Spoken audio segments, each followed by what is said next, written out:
என்பது நானி நடிப்பில் ஸ்ரீகாந்த் ஓடெலா இயக்கிய 1980களின் செகந்திராபாத்தை மையமாக கொண்ட தெலுங்கு அதிரடி திரைப்படமாகும்.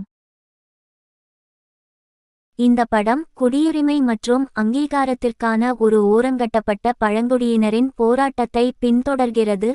இதில் நானி சித்தரிக்கும் ஒரு கலகக்கார கதாபாத்திரம் தலைமை தாங்குகிறது. இந்த படம் ஒரு இருண்ட மற்றும் கடினமான காட்சி பாணியை கொண்டுள்ளது. இதில் நானி இரட்டை ஜடை, தசைநார் உடலமைப்பு மற்றும் ஒரு குறிப்பிடத்தக்க பச்சை குத்தலை உள்ளடக்கிய ஒரு புதிய தோற்றத்தில் நடித்துள்ளார். இந்த படம் மார்ச் 26, 2026 அன்று திரையரங்குகளில் வெளியிட திட்டமிடப்பட்டுள்ளது, மேலும் பல மொழிகளில் வெளியிடப்படும். இந்த திரைப்படம் தங்கள் அடிப்படை உரிமைகளுக்காக, குறிப்பாக குடியுரிமை மற்றும் அங்கீகாரத்திற்காக போராடும் ஒரு ஓரங்கட்டப்பட்ட பழங்குடியினரை சுற்றி மையமாக கொண்டுள்ளது.